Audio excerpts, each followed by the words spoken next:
귀한 기도 은혜로운 찬양 감사합니다. 송사리 5마리가 소풍을 갔습니다. 한참을 가는데 이렇게 보니 5마리가 아니라 6마리 아니에요. 함께 간 5마리가 어찌된 일이냐 두리번 하다가 행렬에 끼어든 녀석을 발견하고 너 뭐냐? 라고 물었더니 그 송사리가 다소곳이 말합니다. 전 꼽살인데요. 그랬다는 거예요. 허락도 없이 꼽살이 낀다고 그 송사리는 마구 멸시 학대를 받았다나 어쨌다나. 송사리 세계도 이러한데 우리 하물며 인간 사회는 어떻겠습니까? 우리가 지금 대하고 있는 전도서 4장 그리고 5장은 해 아래 인생의 무상함의 여러 국면들을 열거하고 있습니다. 그 중에서도 오늘 이 본문은 해 아래에서 자행되는 모든 학대 그리고 인간들 마음에서 불타오르는 시기심 그리고 그 안에서 살아가는 인생의 수고의 문제를 거론하고 있습니다. 학대와 이 시기와 수고의 문제는 고대로부터 오늘에 이르기까지 모든 인생사 곳곳에서 또 우리들의 마음의 질곡에서 구석구석에서 벌어지고 있는 이슈입니다. 인간이 인간으로서 참 불합리하고 이치에 맞는 일이지만 현실적으로는 비일비재하게 사실이고 또 현재 직면하고 있는 우리 인생의 문제들입니다. 과연 우리 성도들께서는 이런 문제들을 드러나고 드러나지 않는 이런 일들을 어떻게 대하고 또 어떻게 다루고 어떻게 극복하고 계십니까? 오늘 성경은 말합니다. 성경은 학대받는 이들을 먼저 애타합니다. 1절에 보라 학대받는 자들의 눈물이로다. 그들에게는 위로자가 없도다. 여기 학대 히브리어로 하스킴, 영어로는 오퍼레이션입니다. 권세자의 압제가 너무너무 강해서 아주 강탈 수준의 그런 압박과 상해가 가해지는 것, 그것이 압박입니다. 역사 속에서 보면 과거 고대 부족 국가로부터 시작해서 중세 봉건 시대, 근대 제국주의의 그러한 일들, 그리고 현대 산업사회에서 인간을 상품이나 기계 부품처럼 그렇게 취급하고 차별하고 부당한 대우를 함으로써 사람이 괴롭고 학대받는 일까지 등등 세상에는 많은 형태의 학대가 존재하고 있습니다. 정경세상에는 가련한 자들의 탄식과 궁핍한 자들의 눈물이 마를 날이 없습니다. 심지어 전도서 5장 8절에 솔로몬은 이렇게 탄식합니다. 너는 어느 지방이든지 빈민을 학대하는 것, 정의와 공의를 짓밟는 것을 볼지라도 그것을 이상히 여기지 마라. 높은 자는 더 높은 자가 감찰하고 또 그들보다 더 높은 자들도 있음이라. 솔로몬 왕 재임 시절입니다. 그토록 현인이 다스리는 나라입니다. 그럼에도 솔로몬의 치세하 곳곳에 바로 현실적으로 학대가 있다라는 것이죠. 바로 그들의 신음소리가 끊이지 않고 있습니다. 그러니 솔로몬 시대도 그러한데 보통 사람들의 시대는 어떠하겠습니까? 그런데 하나님은 지금 그들을 보고 있다고 오늘 성경은 말하고 있습니다. 실제 성경을 대하면 성경에는 의인이 핍박을 받고 고난을 받고 학대를 당하는 일이 비일비재합니다. 아벨, 최초의 사람 아담과 하와의 사랑스러운 아들입니다. 그의 형 가인이 그만 아벨을 돌로 쳐 죽입니다. 광녀로 유인한 다음에 동생을 죽여버립니다. 이스라엘 사람들 출애굽하기 전에 애굽 땅에서 바로의 학정을 받았습니다.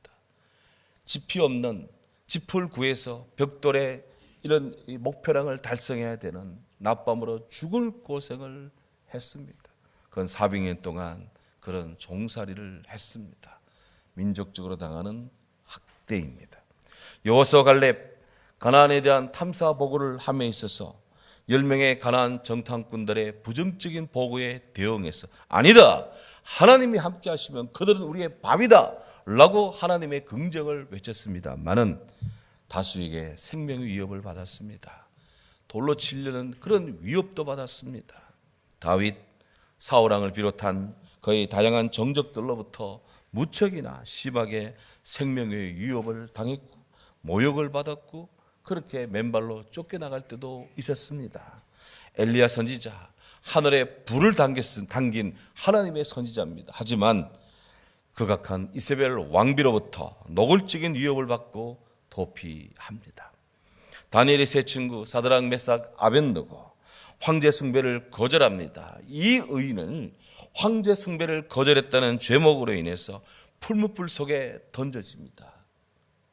그 불을 떼는 불꾼들도 불에 타 죽을 정도의 뜨거운 불 속에 던져집니다. 물론 하나님이 보호하셨지만 말이죠.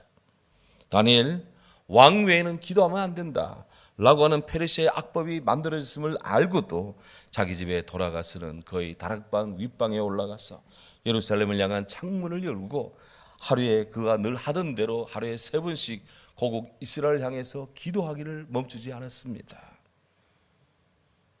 복음 연수들은 다니엘에게 왕 명령 불복종 죄를 덮어 씌웁니다. 그래서 다니엘을 왕에게 고소했고 다니엘은 굶주린 사자굴에 던져집니다. 참으로 의인이 핍박을 받습니다. 하나님께서 그 굶주린 사자의 입을 봉했기 때문에 다행이지, 망정이지, 그렇지 않으면 사자밥이 됩니다. 예레미야 선지자, 바벨론에 의해서 이스라엘이 무너집니다. 하나님의 심판이 다가옵니다. 하지만 이런 외소리를, 진리의 소리, 의의 소리를 외쳤지만 늘 외로웠습니다. 이런 소리를 듣기 싫어하는 그런 민족적 국수주의자들이 바로 예레미야를 핍박을 합니다.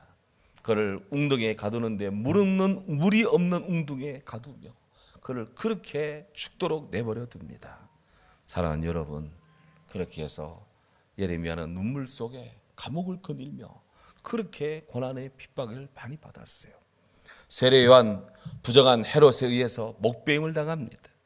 스데반 집사님, 흥분한 유대 군중들에 의해서 돌로 침을 당해서 그렇게 하여 죽음을 맞습니다. 사도 바울, 예수님 복음을 전하러 온 천하를 다니는데 수도 없는 죽을 고비를 넘깁니다. 우리 예수님은 어떠합니까? 예수님 온몸으로 복음의 원수들에게 학대를 받습니다. 모함을 받았습니다. 비방도 받았습니다.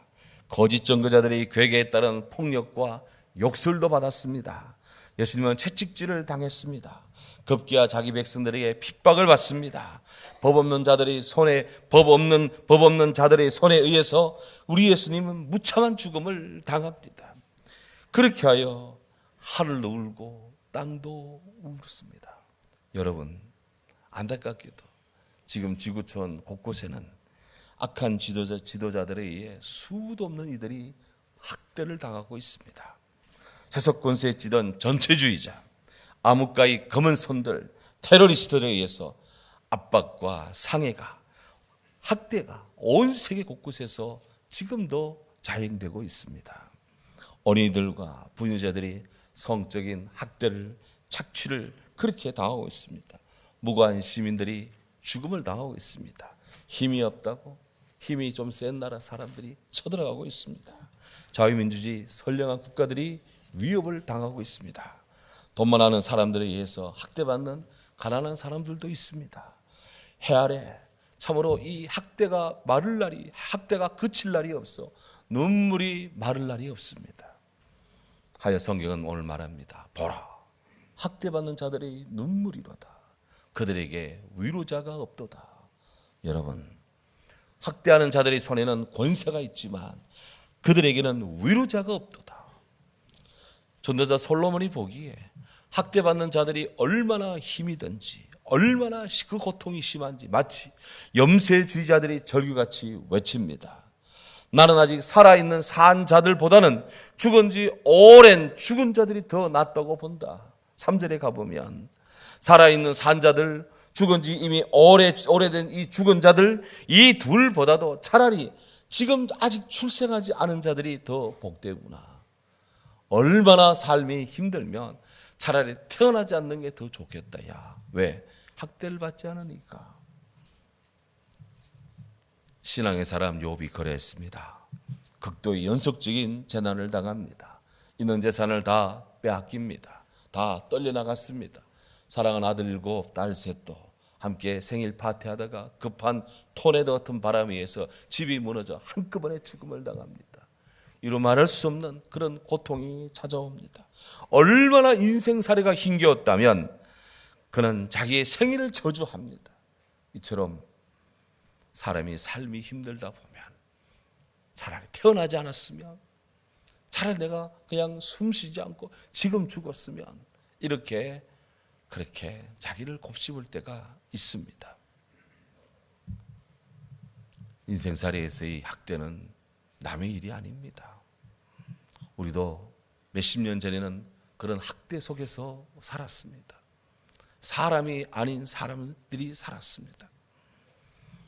그렇기 때문에 성경은 촉구합니다. 너희도 함께 갇힌 것 같이 갇힌 자를 생각하고 너희도 몸을 가지선즉 학대받는 자를 생각하라. 학대받는 자를 생각하라. 우리는 하나님을 믿는 그리스도인입니다. 너는 청년의 때 공고한 날 이르기 전에 너희 창조주 하나님을 기억하라. 우리 힘들수록 하나님 사랑을 믿고 하나님의 구원을 바라보고 하나님 나라를 앙망해야 됩니다. 주의 나라, 그곳에는 학대가 없습니다. 그곳에는 압박도 없습니다. 그곳에는 가해도 없습니다. 그거는 가학도 없습니다. 고로 우리는 그 나라를 앙망해야 됩니다. 시편 60편의 기자는 기도합니다. 우리를 도와 대적을 치게 하소서. 사람의 구원은 헛됨이니이다. 우리가 하나님을 의지하고 용감히 행하리니 그는 우리의 대적을 밟으실 이심이니이다. 하나님의 해방과 구원을 기도하고 있습니다. 지금 세상에서 오늘 우리 가운데 이처럼 보이게 보이지 않게 학대를 받고 있는 자 있습니까? 하나님의 사랑을 믿고 주의 도우심을 구하십시오. 시편 90편, 91편 기자가 이런 기도를 올립니다. 지존자의 은밀한 곳에 거주하며 전능자의 그늘 아래에 사는 자여, 나는 여호와를 향하여 말하기를 그는 나의 피난처요. 아멘. 그는 나의 요새요. 아멘. 내가 의뢰하는 하나님이시라. 이는 그가 나를 새 사냥꾼의 올무에서 건지십니다. 심한 전염병에서 건지십니다. 그가 너를 그의 깃으로 덮어주실 것입니다. 내가 그 날개 아래 피할 것입니다. 그의 사랑의 진실함은 나의 방패요 선방패가 됩니다. 너를 찾아오는 밤의 공포, 낮에 찾아오는 그런 전염병, 화살들, 어둠 속에 퍼지는 그런 것들 우리 주께서 막으시고 지키시고 보호해 주실 것이다. 너의 오른쪽에서 1000명이, 내 왼쪽에서 10,000명이 너를 괴롭히고 너를 집어삼키려고 쫓아온다 할지라도 이 재앙이 너와 함께 하지 않을 것이다.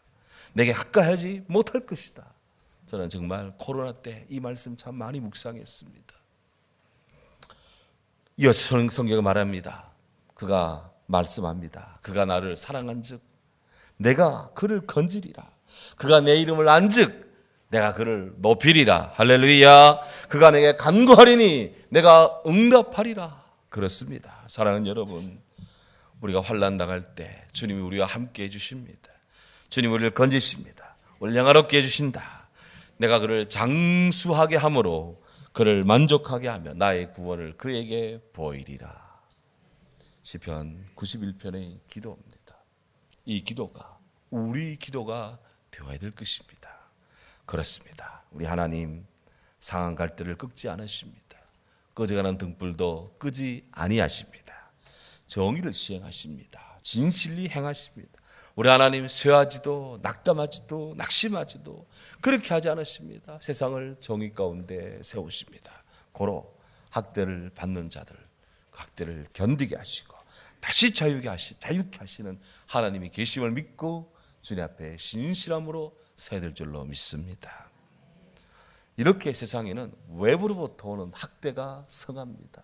동시에 내부로부터 나와 함께 가까이, 그리고 지금 내 근자에 있는 자로부터 이 시기의 문제가 있습니다. 그로 인해서 마음이 매우 시련을 당합니다. 이름하여 시기의 이슈입니다. 오늘 성경 4절에 이렇게 말합니다. 내가 또 본즉 사람의 모든 수고와 모든 재주로 말미암아 이웃에게 시기를 받으니 이것도 헛되어 다 바람을 잡는 것 같구나.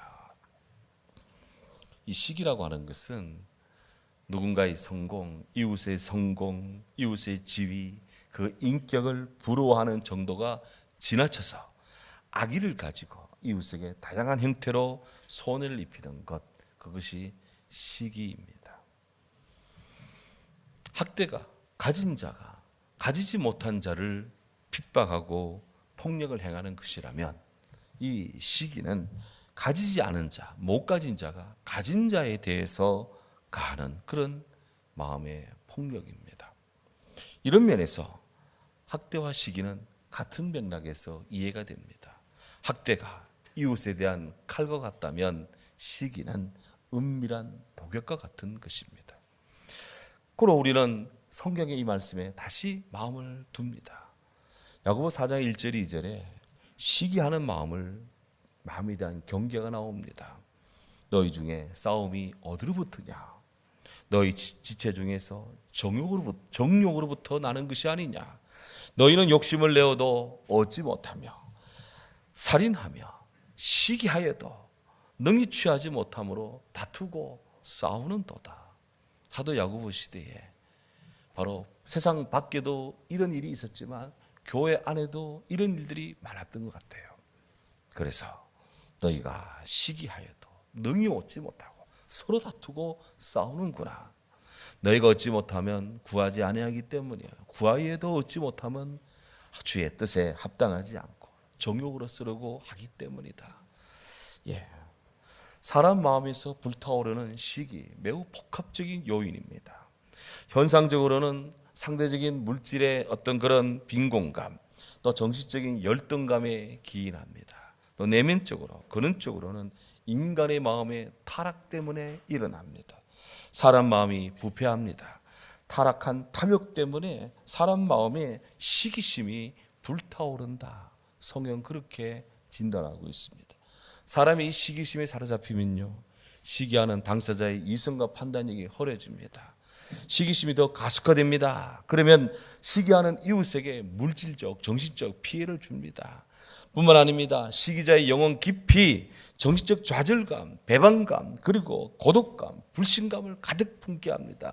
계속해서 악순환이 일어납니다. 시기하는 자는 그 스스로 자기를 파멸시킵니다. 물론 사람이 일을 너무 잘해서 시기를 당할 때도 있습니다. 참 그럴 때는 난감합니다. 어떻게 해야 될까요? 그럴 때는 하나님을 보아야 됩니다. 무슨 말로 해명이 되겠습니까? 주님을 바라봐야 됩니다. 주님을 의지해야 됩니다. 더 좋은 모델이 되고자 하는 마음에 자기 긍정이 있어야 됩니다. 중세 때 수도사인 토마스 아킨피스가 이런 권고를 하고 있습니다. 제가 금요일이면 좋아하는 나에게 토마스 아킨피스의 그리스도를 본받아 한 맥락씩 이렇게 소개를 하고 있는데, 그가 이렇게 말합니다. 그대가 어디에 있는지 영혼의 유익이 되는 것을 놓치지 마세요. 혹시 어떤 선한 일을, 선한 본을 보거나 선한 본을 듣거나 선한 그 본에 있다면 그 본을 따르려고 애쓰시기 바랍니다. 그러나 만약 꾸중 들을 만한 것을 보거든 그 같은 일을 행하지 않도록 주의하시기 바랍니다. 만약 어느 때든 그대 자신이 그런 일을 하였거나 혹은 그런 일을 범했다면 즉시 시정하기를 힘쓰시기 바랍니다. 그대의 눈이 다른 사람을 관찰하듯이 다른 사람들의 눈도 그대를 관찰하고 있다는 것을 아시기 바랍니다. 토마스 아킨피스 이야기예요, 지금. 형제들이 열심히 있고 경건하며 올바른 예절과 훈련을 갖추고 그렇게 사는 것을 볼 때 얼마나 허무한 일입니까? 반대로 그들이 해이하고 무절제하고 부르심 받은 것에 대해서 게을리하는 것을 볼 때 얼마나 애석하고 서글픈 일입니까? 그들이 자신의 부르심에 대한 선한 목적을 무시하고 관심을 쏟아서는 안 되는데 몰두한다면 이 얼마나 해로운 일입니까? 그렇습니다. 좋지 않은 것을 굳이 따르려고 애쓸 필요가 없습니다. 성경은 경고합니다. 우매자는 팔짱을 끼고 있으면서 자기 몸만 축내는도다. 팔짱을 끼고 있습니다. 팔짱을 끼고 있는 자세는 물론 친근해서 이렇게 그래 잘 있어요 이야기하는 것도 되겠지만 팔짱을 끼고 다른 사람의 수고를 폄하합니다. 그래. 팔짱을 끼고 관망합니다. 손을 뻗어 자기가 그 일을 하고 싶지 않습니다. 관망만 합니다. 그렇게 하면서 마음이 빈둥거립니다. 전도서는 이런 방관자적인 사람을 향해서 자기 몸만 축내는구나, 자기를 파멸시키는구나, ruin himself, 파괴시키는구나. 누구? himself. 네 자신을, 그 자신을 파멸시키는구나. 자기 살을 먹는 전형적인 우매한 모습입니다. 성경은 권고합니다. 두 손에 가득하고 수고하며 바람을 잡는 것보다는 한 손에만 가득하고 평온함이 더 낫느니라. 재물에 대한 욕심을 내지 않고 과도한 명성에 대한 욕망을 탐하지 않고 평온함을 유지하는 그 평온함이 가득한 한 손이 세상 끝으로 가득한 두 손보다 훨씬 낫다 이 말입니다. 성경은 자기는 아무 수고도 하지 않은 채 무책이나 수고하여 성공한 사람을 질투하는 것, 그것을 경계합니다. 동시에 지나친 과욕을 경계하고 탐욕도 경계합니다. 성경은 절제된 중용의 삶, 그리고 이해하고 도와주는 삶을 성경은 축복합니다. 독일 어느 종합병원에 아주 장비가 뛰어납니다. 훌륭한 의사 선생님들도 계십니다. 그런데 병원이 운영이 잘 안 돼요. 병원의 일반적인 말로 병원의 매출이 계속해서 떨어집니다. 병원이 파산할 지경에 이릅니다. 병원 경영진 입장에서는 보통 난관이 아닙니다. 어떻게 하면 이 문제를 극복할 수 있을까? 매일매일 중요한 당직자들, 중요한 회의 임원들이 비상대책회의를 매일매일 합니다. 그때마다 대비태세에 관련된 이런 제안이 또 지침이 계속해서 나옵니다. 그것을 차곡차곡 모으니까 일반 직원들이 숙지해야 될 매뉴얼이 200페이지나 됩니다. 그럼에도 불구하고 병원을 찾는 환자들이 점점 계속 줄고 있습니다. 왜 그 병원에는 환자들이 찾아오질 않을까? 왜 우리 병원은 잘 되지 않을까? 나중에 말로서 환자들에게 왜 우리 병원의 평판이 이렇게 안 좋죠? 왜 환자들이 잘 찾아오지 않죠? 설문조사 내지 이렇게 물음을 해봤더니 가장 큰 이유는, 핵심적인 문제는 불친절하다는 것이었습니다. 의사 선생님들도 불친절, 거기에 직원들도 불친절, 수의부터 불친절. 병원에 딱 들어가면 친절이라는 걸 느끼지 않고 몸이 아픈 환자들의 마음에 모두가 다 불친절말로만 이 마음이 와닿더라는 거예요. 모두가 다 엘리트식으로 충만했습니다. 하지만 환자를 돌보고 또 그 아픔을 보듬고자 하는 그런 섬김의 낮아짐은 전혀 보이질 않았습니다. 보다 못한 그 병원의 원목께서, 병원 목사님이 지극히 평범한 제안을 했습니다. 우리 이렇게 하면 어떨까요? 3m 앞에 고객이든 환자든 보호자든 누구든지 내 앞에 3m 앞에 누구든지 있으면 그에게 먼저 미소를 지읍시다. 그 사람이 환자든 고객이든 가족이든 누구든 내 앞에 1m 앞에 딱 다가오면 고개 숙여 머리 숙여 인사합시다. 그리고 직원이든 환자이든 누구에게나 만나는 대로 하루 10번 만나면 10번을, 100번 만나면 100번을 그렇게 합시다. 그게 병원 원봉 목사님의 제안이었습니다. 병원에서 이 규칙을 실행을 해봤습니다. 3m 앞에 누군가가 있으면 미소를 지어라. 1m 앞에 나오면 머리 숙여 인사하라. 100번이면 100번 만나는 대로 계속 인사하라. 6개월이 지나지 않아서 병원의 실적이 바뀌었습니다. 놀랍게도 향상이 되었습니다. 반년도 안 되어서 40%나 성과가 났습니다.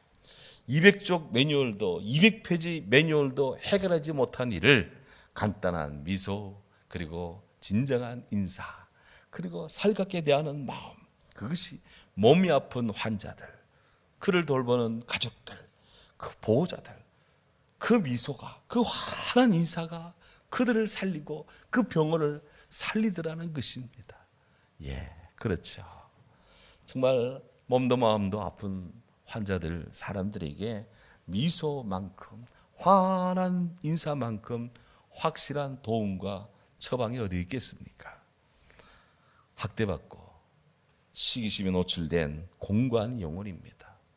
하루 종일 일하고 오늘 일하고 내일 일하고 일평생 일하도 우리 늘 수고로움 속에 사는 우리 인생들입니다. 무엇이 우리를 위로합니까? 위로자가 없도다. 해 아래 위로자가 없도다. 솔로몬의 통찰은 정말 정확합니다. 땅에서는 없습니다. 무슨 말로 우리가 위로가 되겠습니까? 하지만 해 아래 우리 하나님 앞에 거기서부터 오는 위로가 있습니다.